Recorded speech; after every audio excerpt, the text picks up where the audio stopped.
All right, and now comes the topic discussion of this fucking podcast. We've been saying this from the very beginning. The Supreme Court, it failed to do its duty when it refused to hear these election cases. And Justice Clarence Thomas, he agrees. He agrees with me. He agrees with us. His right brought Clarence Thomas dissent in election cases. Our fellow citizens deserve better, and we do. We fucking deserve so much better.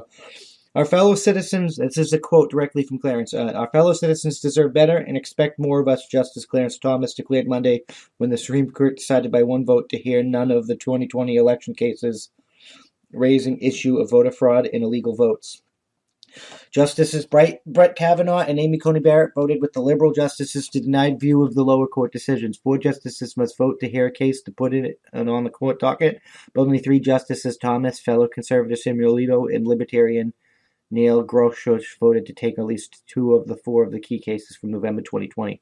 All 3 dissenting justices took the unusual step of writing opinions as to why the court should have taken a minimum of 2 of these cases.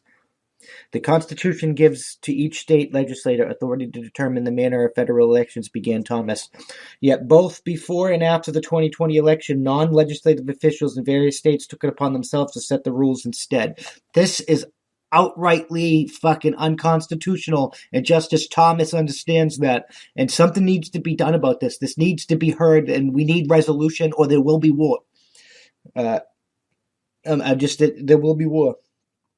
As a result, received an unusually high number of petitions and emergency applications contesting these changes. The petitions here present a clear example.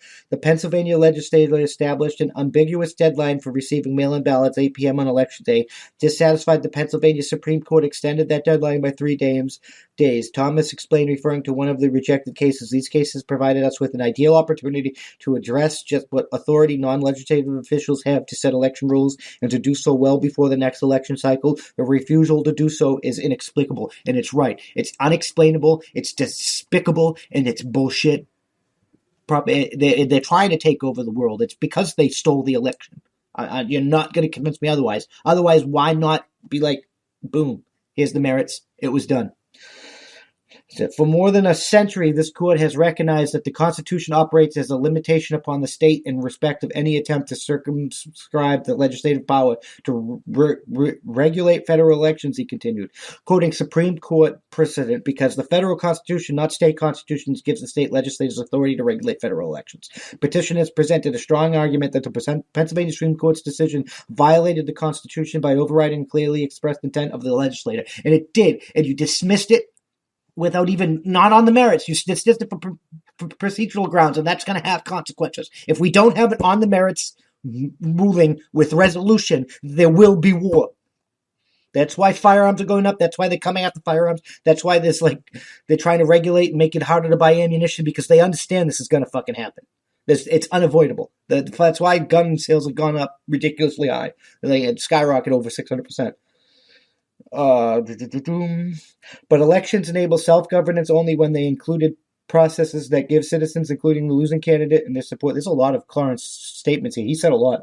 Confidence in the fairness of the election. Thomas added, quoting a recent Supreme Court case that held, confidence in the integrity of our electoral process is essential to the functioning of our participatory democracy. And he is right. And right now we do not have confidence in the integrity of our election system, no matter how much you want to think we do, because fucking your guy won. No, we don't. There was not resolution. You don't decide what resolution is. The aggrieved party do. You're going to have to accept whatever the right thinks is resolution, or come up with a resolution that you accept that the right accepts. Otherwise, we're not going to move forward without violence. It's going to get bad. It's going to get bad.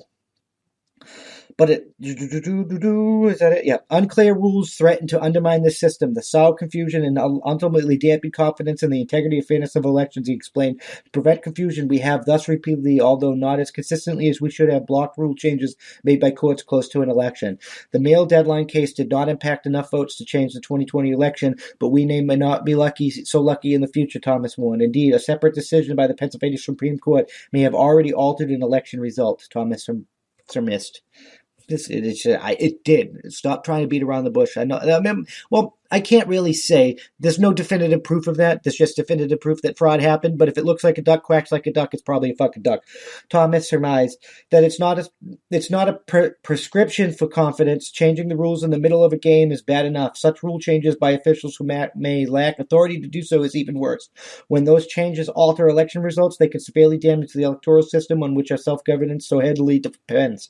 If state officials have the authority they have claimed, we need to make it clear. If not, we need to put an end to this practice now before the consequence becomes catastrophic. And I fucking agree with Thomas 100%.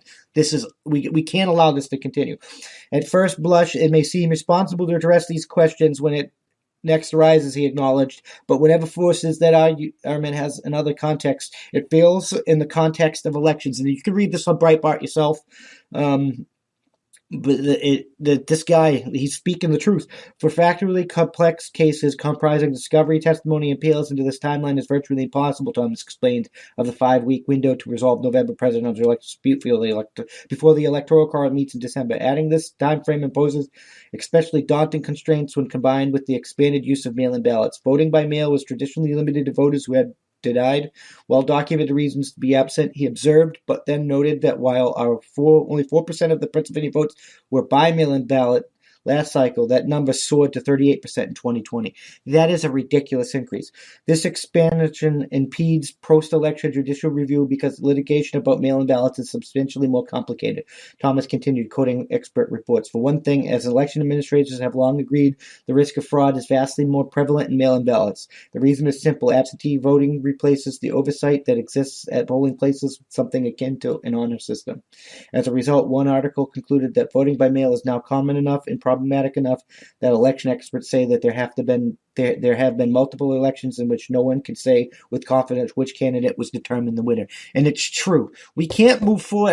There's probably more to that. We're not going to get into the whole thing here. You can read it on Breitbart yourself. But we can't be sure of our election system. We're using foreign software, that proprietary software that we can't look into the source code for. The mail-in ballots are subject to fraud and arising. None of them, there's no way to really validate them and make sure. Stephen Crowder showed that there was a bunch of illegal votes made from addresses that are all fake. There is no confidence in our election system, and if we don't unfuck this now, it's going to get fucking worse. We're going to erupt into a violence, and it's going to be bad. I'm just saying. But anyways, we've reached all we have here. As always, this is my thought of the day, and I'm Doc Camo, and I'll see you in the next one. Peace.